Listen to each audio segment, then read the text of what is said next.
This is a 1952 Delta Rockwell drill press that I just rebuilt. It's a 17-inch model DP600. 52 is the last year they built these up in Milwaukee. And this setup here is actually pretty uncommon. It's a single head on a gang table. These gang tables were used in like factories and assembly lines back in the day, like 40s and 50s. They would set up multiple heads on these long cast iron tables, and they could just send work right down the line. So typically these gang table setups would have anywhere between 2 and 6 heads, but there were some bigger assembly lines and factories back in the day that had 20, even 30-foot tables with up to 20 drill press heads. This unit weighs about 800 pounds total, so a 30-foot table with 20 heads is probably 10 to 15,000 pounds, which is pretty crazy. Like I mentioned, finding a gang table with just a single head is really uncommon. This is actually the only one I've ever seen for sale. I've seen pictures of others, but none listed for sale. I was initially looking for a floor model with a typical adjustable table, but this popped up and the cast iron base just seemed like too good of a deal to pass up. So these feet are actually just 8-inch I-beam that I plasma cut, a cool design, but I wanted to lift the table up. So this lifts it 8 inches, brings the work surface up to 41 inches, which is a lot more comfortable than where it was at. The spacers are just 3/4 inch all thread, sleeved inside, 120 wall, 1-inch tube.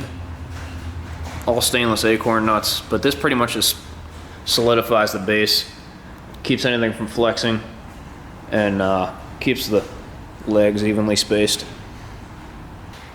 There were some cool options on these Deltas too, one being power feed. If you look at this bronze gear up on the quill, the base plate that holds the motor on the back originally held a power feed unit off the side, and the original motor had an output shaft on the bottom that would run power through that power feed unit and up to this bronze gear, so you can control the feed of the quill with the motor output instead of feeding it by hand with the handle.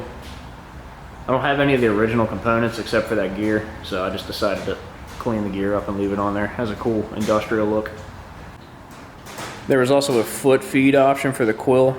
This hole in the side of the case right here, there was a cross shaft that would run through that with another gear set on it.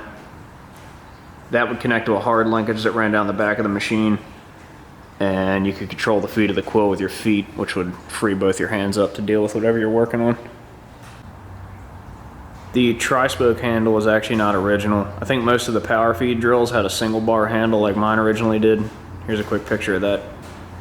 But I found an eBay store that deals a bunch of Delta parts, and the guy actually machines these handles brand new knobs, everything. Super nice part.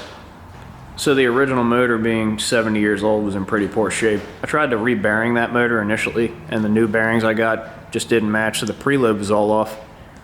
This is a new Dayton 1 horsepower 223 phase motor. I made this adapter plate to adapt the new motor to the original bolt pattern. It's countersunk hardware from underneath to mount the motor. This is also made out of 1-inch plate steel, so it spaces the new motor back to where the original was and keeps the pulley in the same place. So as you can see in the pictures from when I originally got this, I ditched the original switch for a VFD and built this bracket to hold the VFD. Also holds this articulating machinist light. I picked this up on Marketplace for really cheap. Just cleaned it up, threw a coat of paint on it to match, and threw an LED bulb in it, so that's nice and bright. I engine turned this aluminum panel just to give it some style. It has like an Art Deco flare. And threw an old school tag topper that I had laying around on it. Just something cool to look at. One of the coolest features and probably the biggest selling point to me on this was the height adjustment. So these Deltas ride on a geared track on the main post.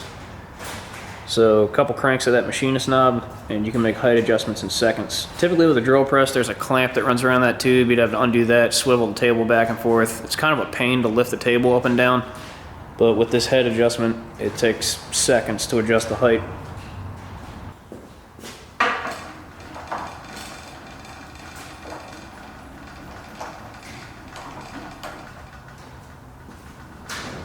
So this VFD is pretty trick. You can run 110 power supply into it and use it to control a 223 phase motor. There's a forward reverse switch on it right there, which is nice, and you can control the speed of the motor with the turn of that knob, so there's no more pulley and belt adjustments. a couple seconds, and you can dial your speed down if you want to drill stainless at a lower RPM or whatever you need to do.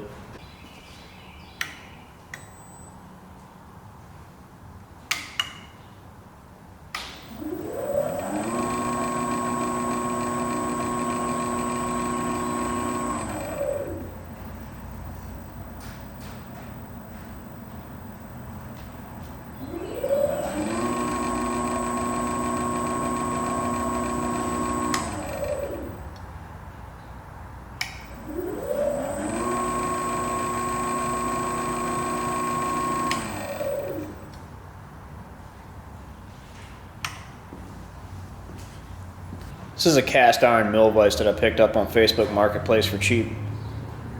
I figured I'd use the tabletop size to my advantage, so the heavier the vise, the better. The whole thing's in place. This is a CW Chuck. I think they're made in Toledo, Ohio. But it's in good shape. Just cleaned it up, re-lubed everything, and painted it to match the drill.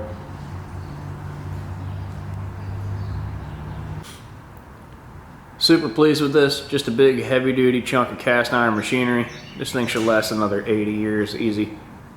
I actually got this for a steal. There was an eBay store that listed it.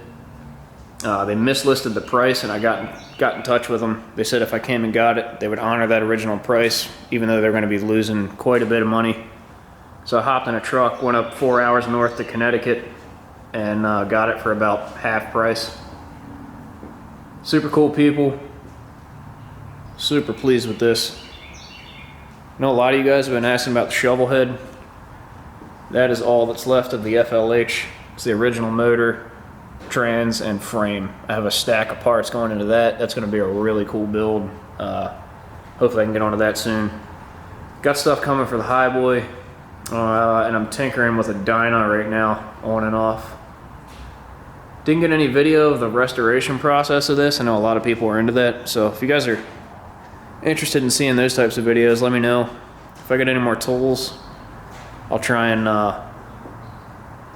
video that process if I go through and restore anything else.